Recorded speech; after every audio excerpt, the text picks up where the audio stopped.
Welcome to Live Luminous Conversations, where Lena and Melissa explore self-discovery, connection, and how it feels to embody your spirituality and intuition.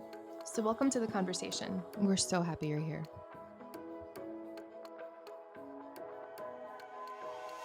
Hello, and welcome to Live Luminous Conversations with Melissa Gette and Lena Dubovaya. Thank you for joining us. Thank you for joining us. We are recording this on Friday the 13th, and I would say the magic of the universe conspired to have our first podcast be recorded that day, because this is in fact our third attempt after 2 failed sessions with microphone issues. It feels really right though. It does. Like all of a sudden it's Friday the 13th and everything's working out. And we also, I think we needed those times to kind of learn what we're doing. Well, but also like to really kind of figure out what it is that we wanted out of this and what felt good and what felt bad. Yes. And so I really think that like this is all happening for a reason. Honestly, this is like overall a metaphor for what living life on your path often feels like. You got to stumble a few times to really find your way. Yeah. And figure out what you like. Absolutely. I'm also like, what we wanted to talk about a bit today too was why we're doing a retreat, why we called it Awaken Your Goddess, and why we're inviting women to awaken their goddesses. Absolutely. And before we dive into that beautiful topic, let's give a little bit of background on us in case you are tuning in for the first time. It is the first time, so you must be turning like. But I'm sure some of you know us and love us, and we appreciate your continued support. Agree. So we can get started with, first, I would like to say we're planning this to be kind of a limited series podcast. We're thinking around 6 to 8 episodes, and we're taking this approach because honestly, we're figuring out if we want to be podcasters, if this is something that brings us joy, lights us up. And I love this energy of curiosity and exploration that we're bringing to this, and also just the low stakes, no pressure. Like, let's just get started, talk about the things that are really on our hearts and on our minds. Lena and I voice note every day. and are like, this would make a really good podcast. Yes. I feel like we need to share these voice notes with the world. And then they like disappear. And I'm like, well, we're going to have to record it. And honestly, I like how this is something that I wanted to bring to any of you out there that are thinking about starting something for yourself, trying to expand your business, trying to start a business, trying to start anything in your life, inviting you to really bring that energy of just curiosity and exploration, because this is how you figure out what is for you, what you like. And oftentimes there's so much pressure on like, if I start something, it has to look a certain way or it has to succeed. And I think the power of the pivot is one of the most profound things an entrepreneur or any business person can bring to what they're creating. Yeah, I just want to add too, when you add all of the pressures of what it's supposed to be like, that's typically things that stop you more than things actually progress you forward. Yes. So I found that just playing and being in motion, even if it's not perfect, even if it's not exactly what I envisioned, has helped me kind of stay kinetic. Yeah. Rather than be like, oh, it's got to be like this. And oh, if I do one podcast, I got to commit to 100 episodes. Yeah. Imagine the pressure. Like, how are we going to come with 100 I don't have topics? to imagine. I've lived my life under that pressure. I'm actually having some butterflies come up from the trauma still stored in my body from that. She's like, I know that very well, actually. Thank you. I am a recovering perfectionist. So, and yeah, I also think that how you and I approached the first episode was, I think, too much flow. And then we tried to counter that with too much structure for our failed second attempt. And I think that's exactly what we're talking about. We had this idea going into how this had to look like and how it had to be structured. And I feel like we lost our rhythm and our flow. So let's see if we find that balance today on Friday the 13th. I mean, I'd say we've already found it if it was me, but you know. I agree. All right. So tell us a little bit about yourself and kind of how you started doing this work and what it is that you do, because I feel like explaining it to other people, I just kind of emphasize just how magical you are and what you bring to people. But I'd really love to hear it from you, really talking about your work and why you do it. Yeah. So I am an intuitive and I'm a subconscious beliefs coach. So in using my gifts, my intuition, I really like to kind of focus in on what your inner world looks like and how your inner world is really influencing your outer reality. Because I very much believe in as above, so below, as within, so without. Everything going on in you is what you're resonating with and pulling in your reality. And oftentimes I work with a lot of entrepreneurs. That's how you and I met, CEOs, executives, and I work with a lot of parents as well. And they have these conscious goals for their lives that are just not aligning with what their subconscious really wants. And the subconscious runs the show. And oftentimes there's limiting beliefs or fears or blocks that are kind of like getting in the way of what you're consciously trying to pull in for yourself. So I really highlight all of that with my clients and then work with them to shift those beliefs. I love that. That must be very meaningful work for you. It is. And it's very much, I found my way, like I found my niche in doing this. So even in approaching this work, I really thought I was going to, when I started, I wanted to work with mothers and women that wanted to become mothers. And then it very quickly, the partners and husbands of my clients started reaching out, asking if I did sessions for men. I decided I did. And I actually think that working with men has been one of the most, profound and impactful things that I have done and what I've been able to offer my clients. So letting that evolve. And then even with working with my clients, I think over the past year to 18 months specifically, I have honed in on, I really think my niche is like core wounds, core limiting beliefs. And then these programs that are kind of so deep that all of your, I would say, issues or things you want to shift are resonating around. So I want to touch on that a little bit too, and then dive into kind of who I am and what I do. But I think in my experience, like you said, are so deep. There are times where you can see your patterns, and the point at which I started to work with you, I had already been coached by other coaches. I had already been doing some of the work on myself, and I found that one thing that a lot of people lacked was, I wouldn't even say lacked, they just didn't touch on, were things that were deep inside of me that I would bring up and be like, okay, look, there's this part of me that really needs to get healed. I don't know how to access it. And there were so many moments when I work with you when you literally shone a light on those things. One of the things, just so I'm not talking in riddles, I had a narcissistic ex, and I felt like there were so many things that were not healed from that relationship. And probably in session 2 or 3, you brought it up. And when we talked through that, I felt like I healed a part of me that needed healing, that I knew needed work on, but I couldn't access. And so many times it's been bringing things to light that have been deep, deep, deep inside of me that I knew were there, like instinctively knew were there, but I was not able to think through or rationally get to in the same type of way. So I just kind of wanted to touch on that too. Thank you. And humans are so brilliant at adapting. And I think that's what we do is we have this wound and then everything goes against, trying to create this like sense of safety or counter that. And that's where all of these patterns that are sometimes dysfunctional, sometimes just really not serving you anymore, they're working in counter to that wound. And as I get to the deeper and deeper, the more core wound, which usually often resonate from an early childhood experience or a teen experience, or even with you, this trauma that you were carrying that you experienced in your 20s. And so many things in your life just stem back towards that. Thank you for sharing that. Absolutely. And now let's get into you. So, as you might have picked up on, Lena and I met she was a client of mine. And then you invited me to attend one of your entrepreneur in the DMV area events. And that's how, when I started attending your events, we started building our relationship outside of the client session. And I am forever grateful that you reached out to me and extended that invitation. And we partnered up on these retreats because I think you and I, in our gifts, we bring a unique balance and approach. You and I both do. And I think one of your areas of expertise that I want to shine a light on is your ability to curate community and deepen connections.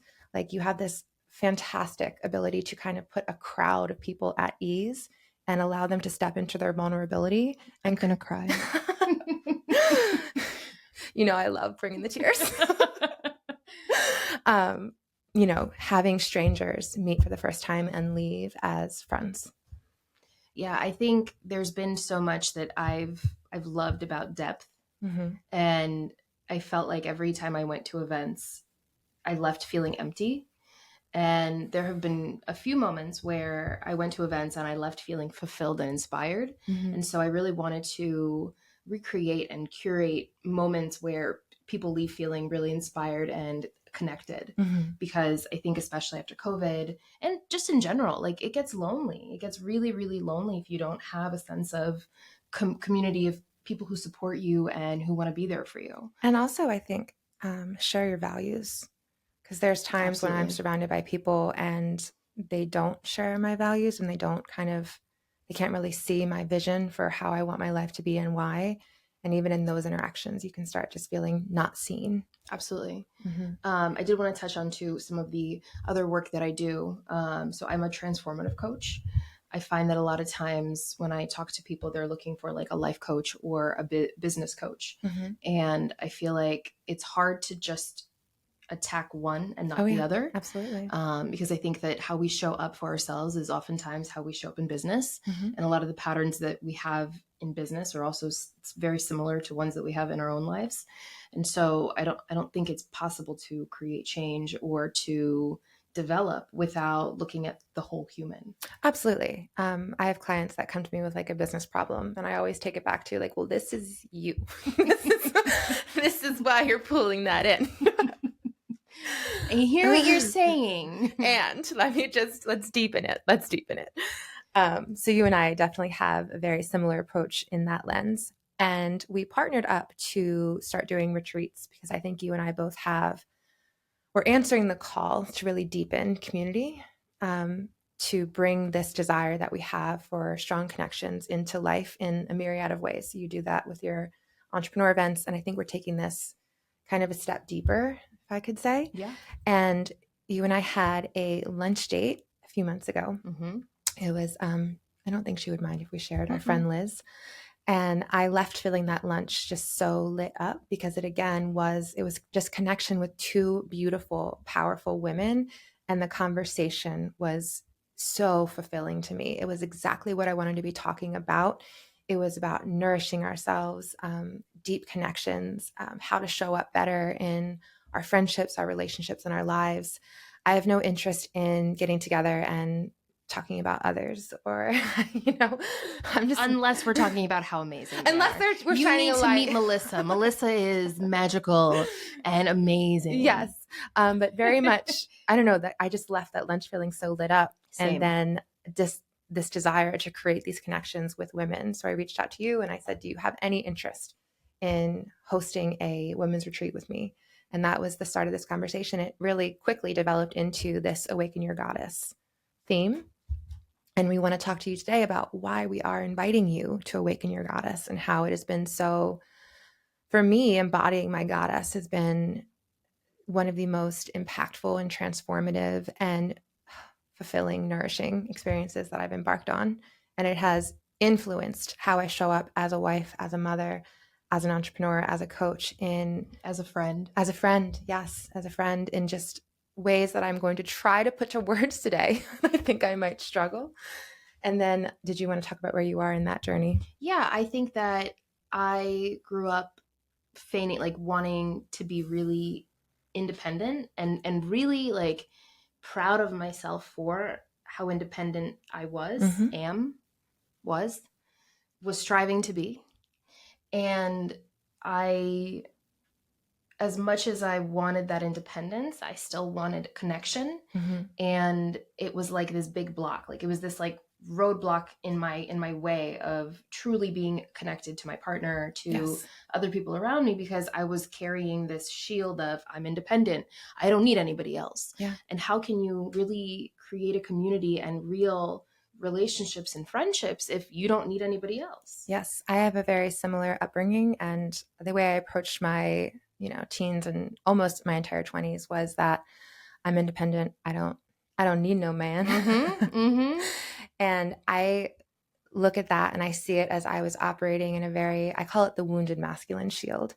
And so many women we don't soften into our feminine, because that's never what's modeled for us or encouraged for us. And all of the people that I was kind of striving to be like were these, like the boss bitch people, like the super independent, super successful, super driven. And also I see that now as probably super exhausted, have an autoimmune disorder, aren't connected to their bodies, don't listen to their bodies. And there's been so many ways that we as women have been told we should be, that we're waking up to now. Every single one of my clients is like, this isn't working. Something's off. I'm tired. I'm bitter. I'm resentful. I'm not showing up present and loving with my family in the way that I want to. So we're all waking up to this, like something is off, something is wrong. And the lens that Lena and I take is, it is, we need to, not need to, but we've been disconnected from our feminine and actually our feminine power. And to me, that's what the goddess embodies. Is she is soft, she is fulfilled, like she is full, and she's in her complete power. And I always use this metaphor of, the feminine is the egg. So like the sperm that goes, has to cross through so many hurdles. It's all aligned action to get to the egg. And the egg just in her fullness receives. And actually I don't know how recent, but science has shown it's not the first sperm to get there. It's not the one that wins the race that fertilizes it. It's actually the sperm that the egg chooses. So again, she has this knowing of what is meant for her, and she accepts nothing less. So, I don't know if that biology metaphor works for all of you in seeing this, but that's what I see the goddess as. She is in touch with her desires. She is led by her desires, and she is very in tune with her body and her own needs. What does it mean for you? So going back to kind of where I am on this journey, I would say I'm not brand spanking new, but at the same time, I definitely am still learning what it means to be in touch with my feminine, what it means to be fully embodied. And I struggle a lot with being able to accept my body in the way that it looks, Mm-hmm. and accept this idea of, like, especially with weight, accept this idea of, you like to use the word indulge, right? Yeah, indulgent. And so it's so hard for me to want to be indulgent and to choose to be indulgent when all the narratives in my head are restrict, restrict, restrict. Yeah. Because Restrict, be smaller, take up less space. absolutely. That's the narrative for women in our culture.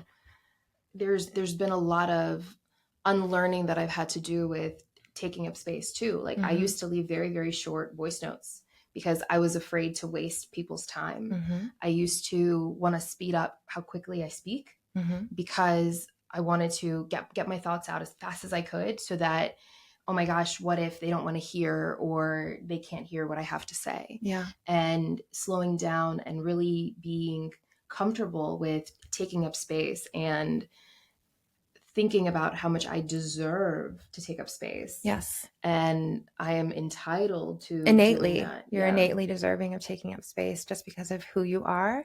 And that's what we came here to do. And we've been so disconnected from that with all of the cultural programming, especially towards women, of be smaller, be young, be forever youthful.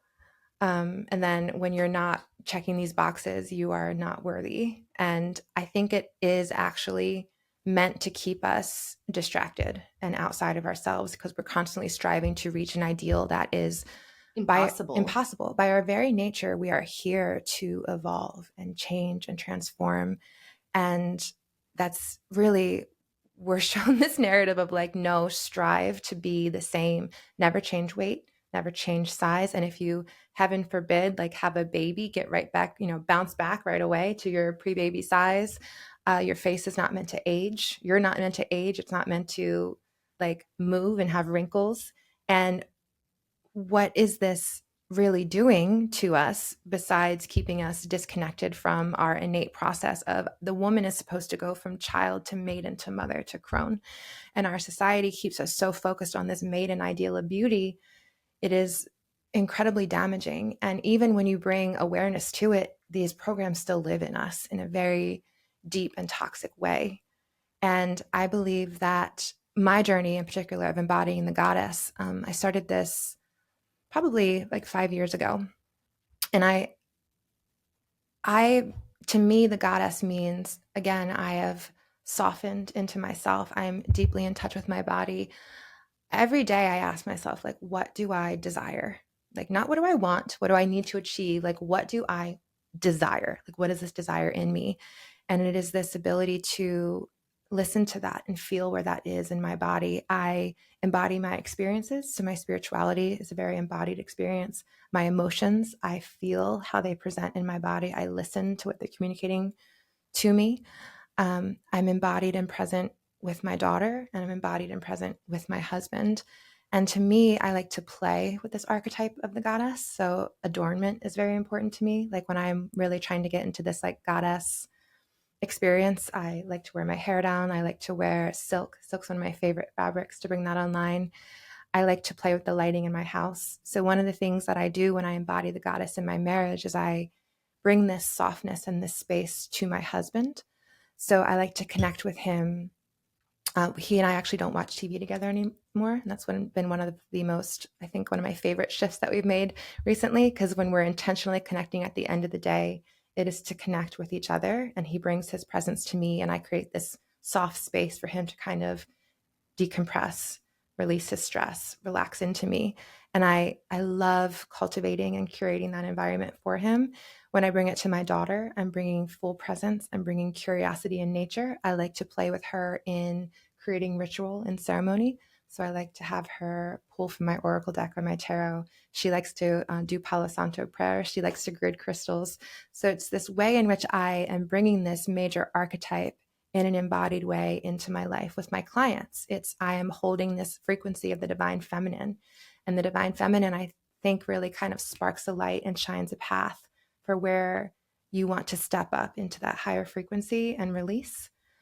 In my friendships, it's I'm bringing deep vulnerability, and I'm holding space for you to bring whatever it is you're experiencing, and like allowing these emotions to kind of come forward.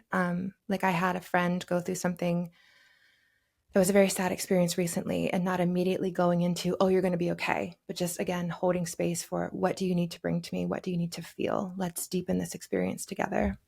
Absolutely. How has embodying your goddess kind of freed things for you? How has it, for lack of a better term, changed your life and your experience of life? So I think freedom is actually a masculine ideal. And for me, it's actually offered the opposite. Not that I'm like unfree and chained, but I am at home. I'm at home with myself. I'm at home in my body. Um, in my home, like in my family, it is a sacred space. I bring, like, I really hold this ideal for full presence, like from my husband with our daughter. So it really is. It's not freedom. It's just complete awareness with myself, and again with my body, how it's communicating to me, and what the needs are of my child and my marriage, my husband, what the needs are of my friends, my clients. So why are we inviting other women to take part in this, and what magic can they expect in finding their divine feminine and really embodying it? Yeah. So I think the feminine, her gifts are being in touch with your intuition and really being led by trust, like trust in your path, trust in a higher power, trust in your purpose. And I don't think we access these things until we actually can slow down and be with ourselves. And I think it's very uncomfortable when you start to do that and you start to create space in your life in that way. And I think creating an intentional, uh, weekend of doing this 3 days, 4 days is an opportunity to kind of have this space where you're going in and you're softening and you're taking time to be with yourself, to listen to yourself. And I think the really most powerful component is doing this with other women. Women have always been meant to be with each other. We are more powerful together. We are more magical together. And I think one of the most despicable aspects of the patriarchy was the way in which it's divided women and turned them against each other, starting first with the witch trials, and then even now how there's so many narratives in the culture of like, don't trust the younger woman, or don't trust, compete over. That's just not serving anymore. It never has been serving. But the ability to transform and heal in ceremony with other women is profound. It's life-changing. And that's been one of the calls that I've been most strongly pulled to answer, is creating these spaces where women gather and we heal and we release and we witness each other. One of the focuses of our retreat is shame, and being witnessed in your shame as not being wrong for having it. That's powerful. Absolutely. I think too, when you speak about relationships with other women, in my experience, it's been narratives of competition. And I found it really, really hard to be in rooms with just women, because all that comes online for me is, am I small enough? Am I pretty enough? Am I wearing the right thing? And also understanding that all of these narratives are not coming from them, but coming from me, and being able to find ways to heal that and overcome and truly trust, for me has been really fulfilling, to be able to truly step into real relationships with women, and see how much more seen I feel, and how there's this relatability that I don't always find in relationships with men. So, I mean, I think both are very, very important. Yes. And I also think that there is nothing that, like, they're not the same. No. And they're not the same for a reason. Yes. And so really being able to kind of fully accept, as they like to say, being a girl's girl, whatever that means. But really fully accept being, like, showing up as me, and not feeling any need to compete, or feeling any need to, one up, or, change in any way. I think that's been a really powerful force in my life recently. Yeah. And I want to reflect your beautiful awareness around realizing that these judgments you have of yourself are coming from you. And that's always the case. Any judgment that we have about ourselves and any judgment that we have about another is all within us. It's a wound that we have. It's an aspect of ourselves that we've rejected. And really, I think we've always been encouraged, society encourages these judgments to be felt and to really, like, it's a weight that we all carry, and it's been to disconnect us from ourselves and to disconnect us from each other. That lens of like, you cannot collaborate, you need to compete, because this woman, she might steal your client, she might steal your boyfriend, she might steal your idea. There's so much more magic that happens in a culture of collaboration and in a space of collaboration instead of competition. And there's always a healthy space for competition. But if you're bringing it into spaces where it's not supposed to be, it leaves you feeling drained, unfulfilled, and I think in fight or flight. Like, there's an exhaustion to it. And that's what I feel into when I feel into, I mentioned earlier that the fear of aging that's just like infiltrated our culture. It just feels exhausting to me. Like, every time I'm on Instagram and I see an ad for like, oh, do this to just not age in this way, I feel exhaustion. I'm like, no, I can't take this weight I feel the same way about all the stuff around fitness and what do you eat in a day and how do I look like you, and everybody has different genetics, everybody has a different upbringing, and rules around food and all of that too. So I think it's also the things that you work through are showing up. So like for you, we're working through all the changes that are happening and being okay and being able to accept them. For me too, in many ways. And I have this desire. So I'm 36, and I felt this awareness of aging really come online in the past year. And I have this desire to age at peace for myself. And also, I want to counter the narrative for my daughter, for my stepdaughter, for our younger generation. When I was like 18, I remember in multiple ways hearing that like this was the prime of my life and it's only downhill from here, which is oh my gosh, That like has not been my experience, my by the my way. heart breaks for my 18-year-old self, and then for the way in which I carried that narrative into my 20s. And so until I really started to do this work of releasing that. And when I hear younger women now talk about, like, I was recently with this woman I used to nanny when she was younger, and she was like, "Oh, I don't want to turn 21. I want to just be 20." And I was like, "No, no." Like, that's an exhausting game to play. I know because I played it. And the freedom that in my 30s, I've never been more confident, more at peace, more like aware of who I am and what I want. And I very much believe I can take this into each decade and deepen it. And that is what I want to model for younger women, is like, there's another way. We're being told that there's not, but we're creating a different way of being. Absolutely. Yeah, I agree with that. Absolutely. And same with what we were saying with like nutrition. Like, um, I am aware of like wanting to eat. I very much want to eat in a way that is healthy, non Nourishing. nourishing. I would say that in my lens, that is real food. I want to eat real food. I don't want processed food. I want organic food. And being aware of when we talk about this, just making sure that it's because I love my body that I want to eat this way, not because I hate my body and I'm trying to starve it or shrink it or transform it into a past version of what it was. Yeah. I think these are all very, very important things.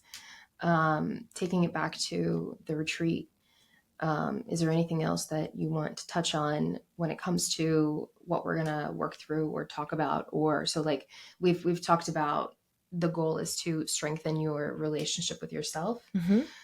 and also strengthen your relationship with other women Yes. and fully embody it as much as we can. Mm-hmm. The other topic was shame. Yes. And you and I have kind of talked about some of the ways in which shame has been in our awareness recently. And I have mentioned how I think it's like kind of the culture that we live in that is just putting this weight of shame on us in these ways, and really taking that lens of like, what are the ways in which you personally carry shame from your own personal experiences, the trauma that you've experienced?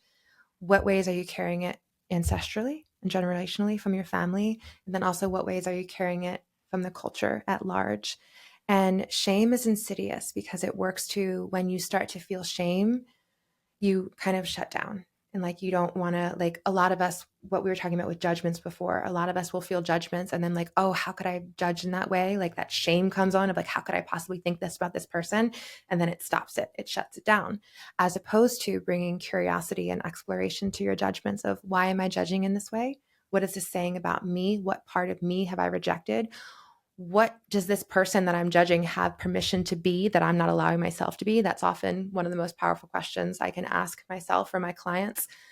And shame often acts as just like it shuts you down, it disconnects you. And when you're allowed to, not even allowed to, but when you're able to sit with the discomfort of shame and start to question why it's there, you're able to then see what's on the other side of it, which is often What you really want. what you desire, and also parts of you that you've rejected that are calling to be integrated back into you. So like if we're going to take it full circle and use my example, one of the things that when we talked about the shame that I feel for my body before, one of the things that you asked me was, what does the woman who doesn't restrict herself have that you want? Mm-hmm. And she has the fact that she doesn't restrict herself. She Mm-hmm. gets to indulge. She gets to truly ask herself what she desires that day, Yeah. and gets to eat it and gets to enjoy it and doesn't have to feel guilt. Yeah.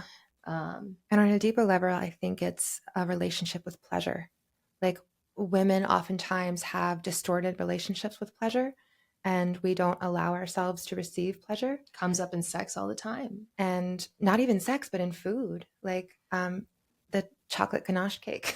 That would just, I'm sure, be divine to bite into. Many women don't take that bite without a narrative of, how dare you do this? You're going to have to run tomorrow, or like whatever, to burn this off. To receive pleasure, I think, is a foundation of the goddess.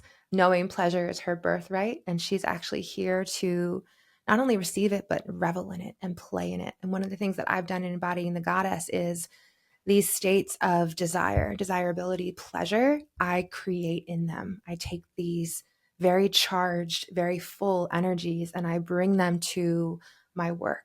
I bring them to healing. I bring them to, you know, like thinking of what I want to do next in my business. And again, when you can start to access these things, the magic infiltrates your life in beautiful, beautiful ways. And it's a coming home to ourselves, because as women, we are an aspect of the goddess. And I do really feel like her call is loud now, and she's calling us to come home to her, come home to our bodies, come home to what it feels like to be in the power of the feminine, and living a life that is full of joy, creativity, pleasure, sexuality, sensuality, all of it. Yeah, what she said. Thoughts?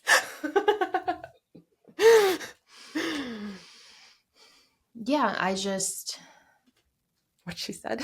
yeah, I don't know that I have anything to add to that one. Okay. Well, this has been a beautiful conversation, Lena. Agree. It I think always we is. found our flow on Friday the 13th. Friday the 13th, at it again. Friday the 13th, talking about embodying the goddess. I feel like we're You didn't making. share why Friday the 13th is such a cool day for you. Oh, so I was born on Friday the 13th. And exactly 4.5 years later, my sister was born on Friday the 13th. So she's born on my half birthday and vice versa. But two daughters born on Friday the 13th, which is an incredibly powerful day for the feminine. There's some witchiness in my bloodline that I've been tapping into. Love that. Yes. Awesome. Cool. If you feel called to apply or even just have a conversation with us about the retreat, if you think that it could be a good fit, if you're curious about the work we do, please find us online. The links are all going to be in the show notes. Yeah, and we would love to talk to you. Thank you. Awesome. Have a wonderful day, everybody.